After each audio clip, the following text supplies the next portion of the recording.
오늘부터 내일까지 우리가 나눌 요한 2서는 한 장으로 이루어진 서신입니다. 요한 1서의 축소판이라 할 정도로 요한 1서와 유사한 내용을 담고 있으며 대체로 요한 1서를 보충하는 형식으로 쓰여졌음을 볼 수가 있습니다. 그 중에서도 오늘 우리가 나누는 1절로 6절의 말씀은 사랑의 실천에 대한 권면이 담겨 있습니다. 오늘날 이 땅을 보면 참으로 많은 교회들이 있습니다. 이런 교회들을 보면서 사회적으로 기대하는 것이 무엇일까 생각해 본다면 다른 것에 있지 않을 겁니다. 바로 사랑이 넘치는 사회를 기대합니다. 왜냐? 교회의 공동체를 이루는 성도들은 스스로를 주님의 제자, 예수 그리스도의 제자라고 칭하며 그분의 가르침을 따라가려 하는 데에 있습니다. 그 가르침의 베이스가 바로 사랑이기 때문입니다. 여러분 생각해 보십시오. 우리를 향한 사랑이 아니고서는 예수 그리스도의 이 땅에 오심과 십자가를 지심, 그 위에서 죽으심과 부활이 다 설명되지 않습니다.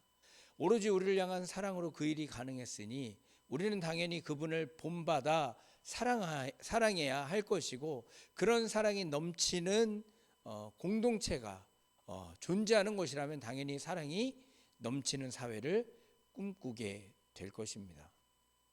이렇게 너무도 잘 아는 부분이지만 요한 이서가 전해지던 시기의 사회는 문제가 존재했습니다. 물론 오늘날에도 많은 문제들이 있습니다. 참된 사랑은 보이지 않고 말로만의 사랑이 존재할 뿐임을 보게 됩니다.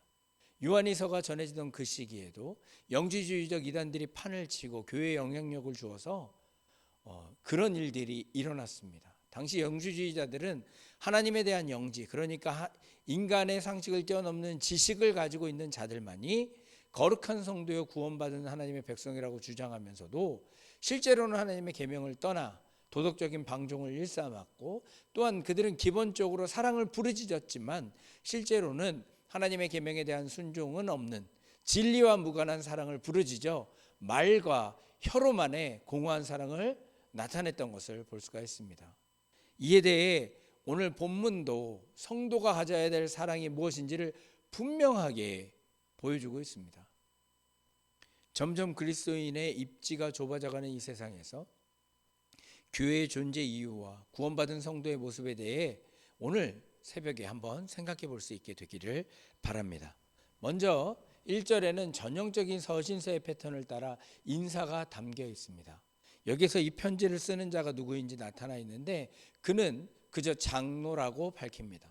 이는 굳이 이름을 밝히지 않아도 수신자들과 이미 친분이 있었음을 보여주고 있는 겁니다. 또한 받는 자들에 대해서는 부녀와 그 자녀라고 밝히고 있습니다. 이에 대해 수신자가 누구인가 많이들 궁금해하고 논쟁이 있었는데 이런 논쟁이 사실은 필요가 없는 겁니다.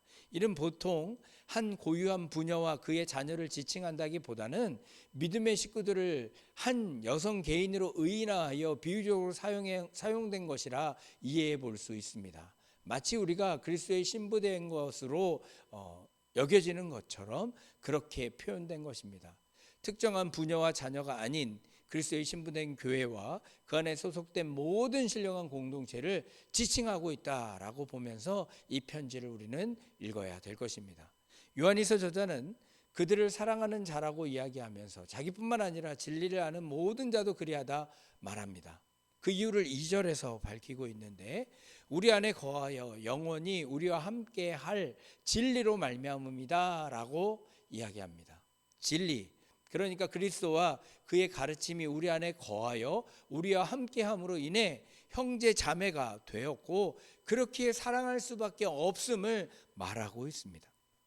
또한 진리는 바로 진리의 영이신 성령을 언급하기도 합니다. 예수님께서 부활 승천하시면서 약속하셨던 성령이 우리 안에 임하심에 그 인도함을 받아 하나님이 원하시는 일을 하심으로 우리는 서로 사랑할 수밖에 없다는 것도 얘기하고 있는 것입니다. 그런 의미에서 우리는 과연 하나님께서 허락한 우리의 동역자들을 사랑하고 있는지 스스로 질문해 볼 수 있게 되기를 바랍니다. 우리가 과연 진리 안에 거하고 있는지 스스로를 바라볼 수 있게 되기를 바랍니다. 우리가 진리 안에 거한다면 형제자매를 바라보고 정말 사랑할 수밖에 없을 겁니다.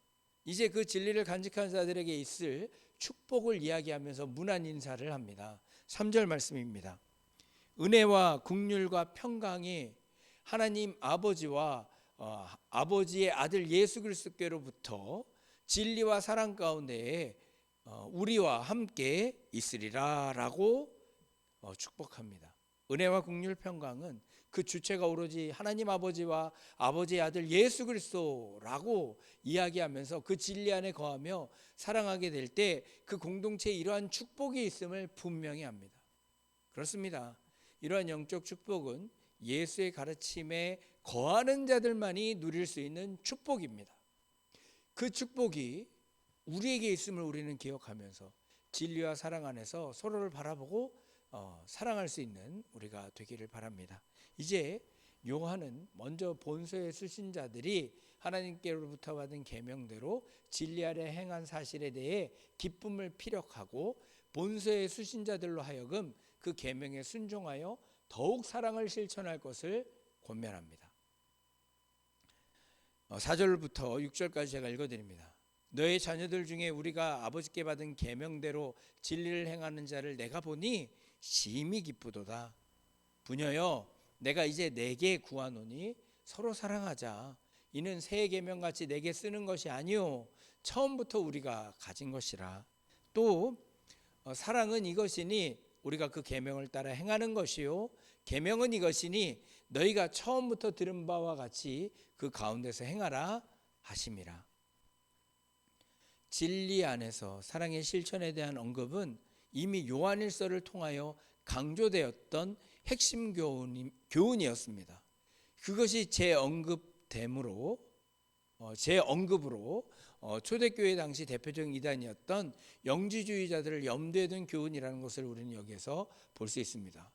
당시 영지주의자들처럼 도덕적 방종을 일삼을 것이 아니라 하나님에 대한 바른 지식과 함께 마땅히 하나님께서 기뻐하시는 진리 가운데로 행하는 곧 계명을 준수하는 실천적인 삶을 살아야 될 것이며, 또한 말로만이 아니라 진리 안에서 진리 뜻대로 진정한 사랑을 나누는 자들이 되라 라고 얘기하고 있는 것입니다. 사랑하는 성도 여러분, 진정으로 성도가 가져야 될 사랑의 모습이 무엇인지 오늘 이 시간 생각해 볼 수 있게 되기를 바랍니다. 하나님과 그리스도의 가르침이 우리 안에 거하며 성령의 인도를 따라 서로를 바라볼 때 진정한 사랑이 이루어질 수 있습니다.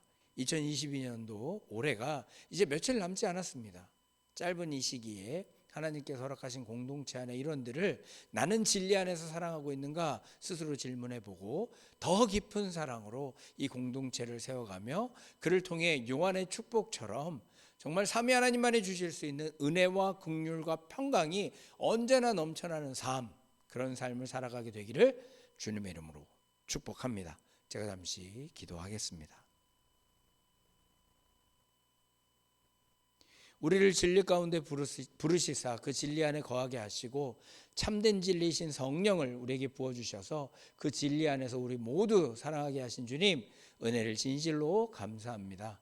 우리가 더욱 뜨겁게 사랑하게 하여 주옵소서. 성령의 눈으로 편견 없이 서로를 바라보고 하나님을 사랑하듯 허락한 동역자들을 사랑할 수 있게 하여 주옵소서. 그 안에 우리에게 참된 은혜와 긍휼과 평강을 허락하실 하나님께 감사드리며 예수 그리스도의 이름으로 기도하옵나이다. 아멘. 주기도문으로 새벽 말씀 나눔을 마치겠습니다. 하늘에 계신 우리 아버지여, 이름이 거룩히 여김을 받으시오며 나라의 임하옵시며 뜻이 하늘에서 이룬 것 같이 땅에서 이루어지이다. 오늘날 우리에게 일용할 양식을 주옵시고 우리가 우리에게 죄진 자를 사해 준 것 같이 우리 죄를 사하여 주옵시고 우리를 시험에 들게 마옵시고 다만 악에서 구하옵소서. 대개 나라와 권세와 영광이 아버지께 영원히 있사옵나이다. 아멘. 오늘도 주님의 진리 안에서 서로 사랑을 베풀며 살아가는 우리가 되기를 기원합니다. 평안한 하루가 되기를 기원합니다.